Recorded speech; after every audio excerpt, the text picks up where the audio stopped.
Assalamualaikum warahmatullahi wabarakatuh. Kami dari kelompok 1 akan memaparkan materi tentang perencanaan dan perancangan produknya. Perkenalkan, kami dari kelompok 1 dengan anggota. Yang pertama ada Asep Maulana, yang kedua ada Dedi Iskandar, yang ketiga ada Deden Fadila, saya sendiri.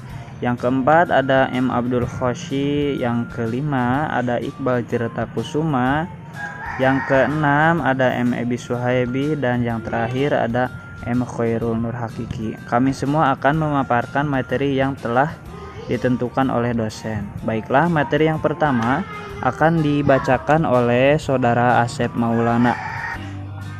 Perencanaan dan perancangan produk.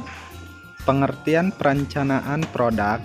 Perencanaan adalah proses menciptakan ide produk dan menindaklanjuti sampai produk diperkenalkan ke pasar. Selain itu, perusahaan harus memiliki strategi cadangan apabila produk gagal dalam pemasarannya, termasuk diantaranya ekstensi produk atau perbaikan, distribusi, perubahan harga, dan promosi. Pengertian rancangan produk. Rancangan produk adalah hasil dari pengembangan suatu strategi bisnis, strategi, dan merupakan kunci bagi kelangsungan hidup perusahaan. Menurut pandangan ini, Anda harus membuat apa yang Anda jual. Produk baru ditentukan oleh pasar berdasarkan kebutuhan pelanggan. Baiklah, selanjutnya yaitu jenis dan jumlah produk yang akan diproduksi akan dijelaskan oleh Saudara M. Khairul Nur Hakiki. Jenis dan jumlah produk yang akan diproduksi ini terbagi menjadi 3, yaitu shopping goods, convenience goods, dan specialty goods. Yang pertama, shopping goods, yaitu barang yang memerlukan pertimbangan kualitas, harga, gaya kemasan, dan jenis. Contohnya TV, jam tangan, kulkas, permata, dan sebagainya. Kemudian convenience goods, yaitu barang konsumsi yang bersifat mudah dicari bila diperlukan setiap saat dan tersedia di toko atau warung terdekat. Contohnya es krim, rokok, sabun, gula, permen, dan sebagainya. Yang terakhir yaitu specialty goods, yaitu barang kebutuhan konsumen tetapi memerlukan pelayanan khusus dan terdapat di toko atau di tempat tertentu.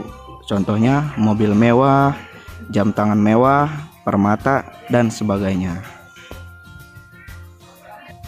Baiklah, selanjutnya materi selanjutnya yaitu produk ditinjau dari prosesnya, yang akan dibacakan oleh Saudara Abdul Khoshi. Produk tinjau dari prosesnya dibagi menjadi 2, ada produk massa dan produk pesanan. Produk massa adalah produk yang dibuat secara terus-menerus dan berjualan untuk memenuhi kebutuhan pasar. Jumlah produk yang dihasilkan relatif banyak dan sejenis, contohnya semen, sabun, TV, handphone, pasta gigi, dan sampo. Ada juga produk pesanan. Produk pesanan adalah produk yang dibuat secara terputus-putus dan terjual untuk memenuhi pesanan pelanggan. Jumlah produk yang dihasilkan terbatas sesuai jumlah pesanan dan produknya beraneka ragam sesuai pesanan. Contohnya ada cetakan undangan sama kartu nama. Baiklah, materi selanjutnya yaitu akan dibacakan oleh saya sendiri, yaitu jumlah produk yang akan diproduksi, yaitu ada 2. Yang pertama adalah produk pendekatan mikro. Nah, pendekatan mikro ini yaitu yang pertama biaya marginal adalah satu faktor pada perubahan biaya variabel rata-rata atau AVC, dan otomatis biaya total rata-rata ikut berubah. Contoh, bila nilai MC lebih kecil dari AC, maka nilai AC juga akan turun. Lalu yang kedua ada penerimaan marginal. Marginal revenue merupakan tambahan penerimaan yang diperoleh sebagai hasil dari penjualan satu unit produk lagi. Lalu yang ketiga ada analisa keseimbangan umum atau general equilibrium analysis. Analisis keseimbangan umum membahas hubungan antara pasar yang satu dengan pasar yang lainnya, khususnya antara pasar barang dan pasar faktor sebagai satu keseluruhan. Karena kenyataannya harga di pasar yang satu ikut mempengaruhi harga di pasar-pasar yang lainnya. Lalu yang kedua yaitu linear programming. Adalah suatu pendekatan matematis untuk menyelesaikan suatu permasalahan agar didapatkan hasil yang optimal. Permasalahan yang sering diselesaikan dengan linear programming adalah dalam pengalokasian faktor-faktor produksi yang terbatas jumlahnya terhadap berbagai kemungkinan produksi sehingga mendapatkan manfaat yang optimal. Baiklah, materi selanjutnya yaitu product life cycle akan disampaikan oleh Saudara Iqbal Tirta Kusuma.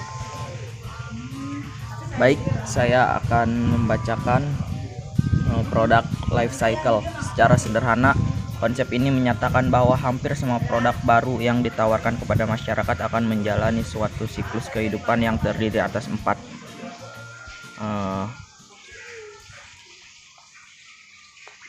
Yang pertama ada tahap pengenalan atau introduction. Bila produk baru diperkenalkan, operasi penjualan tidak selalu bekerja baik. Masih terdapat masalah kelambatan dalam perluasan kapasitas produksi, masalah-masalah teknis yang belum dapat diatasi, dan harga tinggi. Hanya para konsumen yang suka mencoba-coba mungkin membeli pada tahap ini, sehingga kegiatan pemasaran perusahaan sangat krusial untuk menimbulkan awareness, perhatian, percobaan, dan pembelian. Yang kedua itu ada tahap pertumbuhan, growth. Dalam tahap ini, produk diperbaiki dan distandarisasi menjadi dapat diandalkan dalam penggunaan dan harga lebih rendah, serta para konsumen membeli dengan sedikit desakan. Kuantitas penjualan perusahaan akan meningkat cukup besar. Bagian penelitian dan pengembangan perusahaan penting untuk terus mempertahankan kenaikan penjualan melalui usaha-usaha perbaikan kualitas model produk serta mengembangkan dan menambah model-model dan feature pada produk. Yang ketiga ada tahap kejenuhan, maturity ya. Kebanyakan produk yang ada di pasaran sekarang seperti televisi, alat-alat dan perlengkapan rumah tangga, radio, mobil dan sebagainya berada dalam tahap kejenuhan. Produk adalah matang, keandalan dalam performance, harga wajar dan tidak terjadi perubahan banyak dari tahun ke tahun. Yang keempat itu ada tahap penurunan, decline. Hampir semua produk akan sampai pada tahap keempat, tahap penurunan dalam permintaan bila produk-produk digantikan oleh yang baru.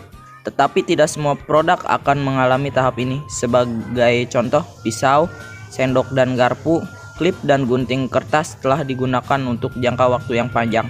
Produk lebih baru seperti pisau, pemotong elektrik dan gunting elektrik tidak menggesernya dari pasaran. Bagaimanapun juga, karena banyak produk akan mencapai tahap akhir kehidupannya, perusahaan harus senantiasa bekerja pada pengembangan produk-produk untuk menggantikan produk-produk lama. Baiklah, terima kasih untuk semuanya yang sudah menyimak materi yang kita jelaskan. Kurang lebihnya mohon maaf. Jika ada pertanyaan atau tambahan silahkan ya teman-teman. Terima kasih. Assalamualaikum warahmatullahi wabarakatuh.